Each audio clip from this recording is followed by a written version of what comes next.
Sonic the Hedgehog 3, everyone's favorite film of 2024. This movie ups the stakes, the characters, the emotions, and the nostalgic references to all-time highs, making it without a doubt the best movie in the Sonic trilogy and the best video game movie ever made. But some characters have certainly seen better days, and either had a smaller role or looked a bit weaker than usual. That's why today we're gonna look at every character's role in the Sonic movie 3 and rank them from worthless to elite. And warning, this video spoils the entire plot, so watch at your own risk. Alright, you know what? Time to light the afterburner. Sonic starts off looking a lot weaker than usual. When they first encounter Shadow, his entire team gets pummeled by him, and even after he chases him down and gets the chance to land a hit, Shadow effortlessly wins. Then after the Gun Commander dies, he trusts Sonic to his part of the Eclipse Cannon key, and Sonic holds it for like 10 minutes before Shadow takes it, while again making a complete joke of him. And later, when the good guys and bad guys all try to infiltrate Gun's headquarters in London, Sonic doesn't wait for the shield to be fully disabled, and basically gets himself killed, if it weren't for Tails swooping in last second and launching him through. All of those are pretty bad looks for the Blue Blur, but the second half definitely picks up for him. He saves his family from certain death when the ceiling's collapsing, then betrays his friends and uses the Master Emerald to kick some shadowy ass. And this fight was insanely good. They both end up going super and finally brawl pretty evenly, going blow for blow with each other across the entire planet until the fight makes its way onto the moon, which was awesome, and Sonic somehow pulls through and defeats Shadow. But realizing the hypocrisy in killing him, Sonic decides that revenge does no good for anyone, and it gives him and Shadow a moment to bond over the losses they've endured, and eventually form an alliance to save the planet. Cue an excellent recreation of Sonic Adventure 2's final boss, and the two of them holding off the cannon's ray just long enough to only mess with the moon. Sonic, however, overexerts himself and goes plummeting toward the planet unconscious, prompting Tails and Knuckles to dive after him and teleport to safety. He makes some mistakes and in the end is only the second most powerful Hedgehog, but his growth throughout the movie from not standing a chance against Shadow to defeating Super Shadow is pretty substantial, and of course earns him a spot in Elite. Good work. Where am I? This movie doesn't have any weird wedding subplots, so most of the human characters kinda take a backseat, and Tom is no exception. He agrees to help Team Sonic break into the gun base, and most notably, thinks quickly on his feet to secure the other piece of the Space Colony key after a Gun Commander takes it. That, however, gets his ass beat by Shadow and triggers Sonic to go on the ensuing rampage. He's not worthless, but he's definitely a lot less involved than the previous movies, so he'll go barely does anything. I have to go to the bathroom. Rachel was teasing a couple trailers along with her husband Randall, but apparently those were just disguises worn by Tom and Maddie, so the two of them go in the new Faker tier. Ta-da! Maddie's biggest contribution was during their infiltration of the gun headquarters, where she pretends to be her sister and bitches out a guard so they let her in. That's kinda it, and while it is something, they probably could have found another way in. So, worthless.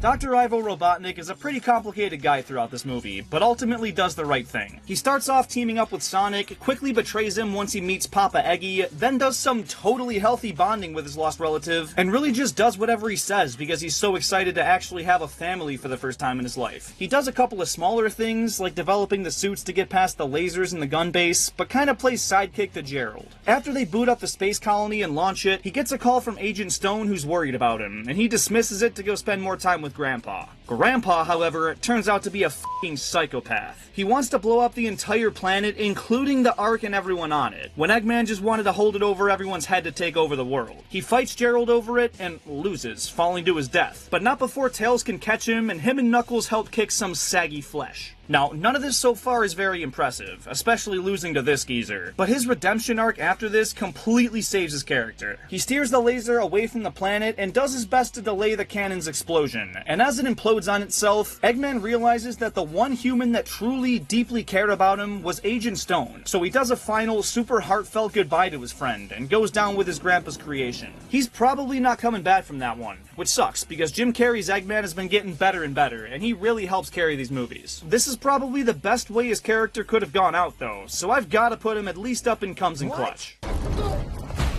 Agent Stone was actually more useful than ever in this movie. At the start, Eggman's in a really bad place, and Stone's the only one doing anything. When Team Sonic gets attacked by drones at the Chow Garden, a mysterious motorcycle zooms through and disables them all, which allows the heroes to get out pretty efficiently. Then when they follow it, the figure takes them to Eggman's hidden base, reveals himself to be Stone, and gets the Doctor back up on his feet. After that, he doesn't do much, but that phone call I mentioned earlier actually had him trying to warn Eggman about what Gerald was planning to do, and it could have prevented any of it from happening if Eggman just didn't ignore him. And then yeah, that super emotional moment at the end between him and Eggman was really sweet, and I'm curious to know what they'll do with him going forward now that Eggman's gone. In this movie though, I'm gonna put him in Comes in Clutch. I enjoyed his character a lot more than I thought, and a lot more than I did previously, and he definitely has his moments. Predator killer of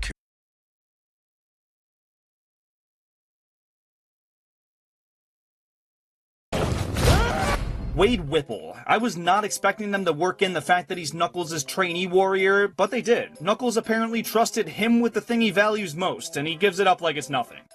Have you tried their never-ending pasta bowl? The Gun Commander Walters, Olive Garden guy, wasn't a character I was expecting to put on this list, but this movie made me hate him so much that I simply had to. You know how Shadow's all pissed off for being locked up for no reason for 50 years? Yeah? Well, that decision was made by this guy. He's an asshole, and is the main reason Shadow wanted to wreck the planet. Also, he f***ing dies right in the beginning, and his likeness is what almost got Tom killed. So, mega worthless. Tails contributed pretty consistently throughout the movie, but right at the end screws over his chances of a great placement. So Shadow kicks his ass in the beginning, then again when they check out Gerald's old lab, but his pouch of rings is what got him out of that black hole, which was pretty clutch. He then hacks into the force field around the gun base and allows Sonic to get in, but after he tries too early and is gonna get fried, Tails picks him up and throws him. But I'm sorry, there's no way that stopping Sonic's momentum and then pushing him forward got him there any faster. Pretty sure Tails just launched him to his death, but I didn't make the movie.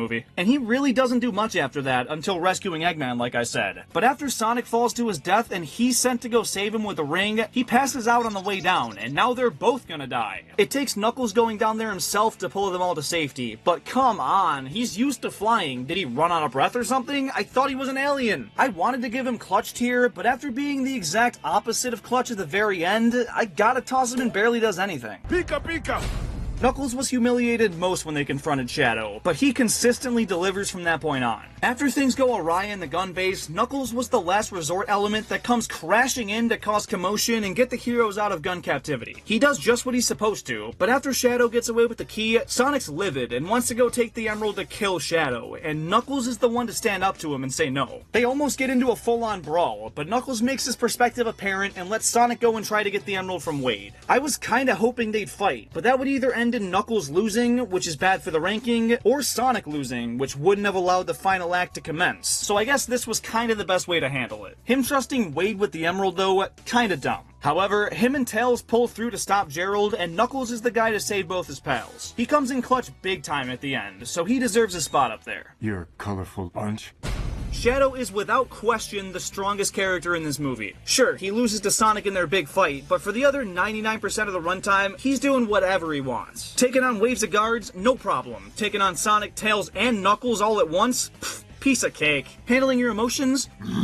Okay, maybe not that. His backstory was handled really well, and his actions all make a lot of sense. He's a very easy character to sympathize with. Him changing sides at the end felt really impactful, and set up for a hell of a finale. And he was able to hold off the laser much better than Sonic, even going on to push the cannon far enough away to save Earth, and surviving the impact in the post-credit scene. So more movie Shadow is a go, and it's gonna be great. He's gotta go. Elite!